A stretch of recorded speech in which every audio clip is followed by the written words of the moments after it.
کہ ہمارے معاشرے کی ایک تلخ حقیقت یہ بھی ہے کہ ہم بغیر تحقیق کیے بغیر دوسروں کے اوپر یا کسی کے اوپر الزامات لگا لیتے ہیں، اور سننے والا بھی بنا تحقیق کیے بغیر دوسروں کو یہ بات بتانا، دوسروں تک یہ بات پہنچانا اپنا فرض ہی سمجھ لیتا ہے۔ یہ کسی پر نہ الزامات لگانا یہ بہت ہی نہایت ہی آسان ہے، لیکن ذرا سوچئے گا جس کے اوپر آپ الزامات لگا رہے ہیں وہ کس تکلیف سے، کس پریشانی سے، کس مصیبت سے گزر رہا ہے۔ اس کیفیت کو سمجھنے کی ضرورت ہے آج۔ اگر وہ الزامات غلط بھی ثابت ہوتا نا کہ آپ کسی کے اوپر الزامات لگاتے ہیں، پھر ایک پنچایت بیٹھتی ہے، کمیٹی بیٹھتی ہے، اس کے اوپر تحقیق ہوتی ہے، وہ الزامات غلط ثابت ہوتا ہے، پھر بھی معاشرے والے اس بیچارے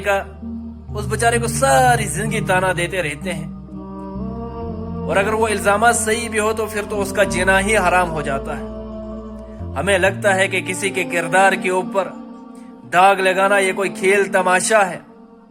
جو کھیل ہر کوئی خوشی خوشی سے کھیلنا چاہتا ہے، لیکن یاد رکھیے شریعت اسلام نے، ہمارے دین نے اس گناہ سے بچنے کی بہت زیادہ تاکید کی ہے۔ کہا کہ اگر ایک بلی ایک کمرے سے نکلی اور آپ نے خود اس بلی کو دروازے سے نکلتے ہوئے دیکھا ہے، اور آپ کے کمرے کے اندر دودھ بھی پڑا ہوا تھا، اور آپ کو یہ یقین ہو جاتا ہے کہ بلی نے ضرور اس دودھ کے اوپر منہ مارا ہوگا، دودھ پیا ہوگا، لیکن اگر آپ نے اپنی آنکھوں سے اس بلی کو دودھ پیتے ہوئے نہیں دیکھا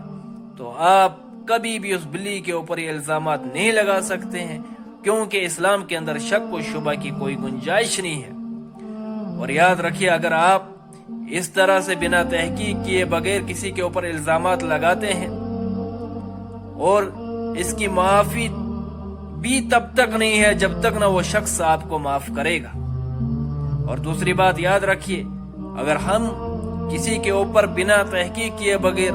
کسی کے اوپر الزامات لگا کے اسے مجرم ٹھہراتے ہیں، اور مرنے سے پہلے یہ ساری چیزیں ہماری ذات سے بھی ہوں گی، اس لیے برائے کرم کسی کے اوپر کوئی الزامات لگانے کی کوشش نہ کریں، کسی کو اوپر بہتان لگانے کی کوشش نہ کریں، اور کسی کے اوپر الزامات لگانے سے پہلے اپنے آپ کا محاسبہ کر لینا چاہے کہ اللہ ہمارے کتنے عیبوں کے اوپر پردہ ڈال رہا ہے، ہمارے کتنے عیب چھپا رہا ہے۔ اگر وہ اللہ ہمارے اوپر ہمارے عیبوں کو چھپا رہا ہے تو اگر ہم کسی کے اندر کوئی برائی دیکھتے بھی ہے، اپنی جگہ اسے سمجھانے کی کوشش کریں، لیکن اس کے کردار کے اوپر انگلی اٹھانے کی کوشش نہ کریں، اسے معاشرے کے اندر بدنام، اسے معاشرے کے اندر اس طرح سے پریشان کرنے کی کوشش نہ کریں، کیونکہ آپ کسی کا پردہ کریں گے، اللہ ہمارا پردہ کرے گا۔ شکریہ۔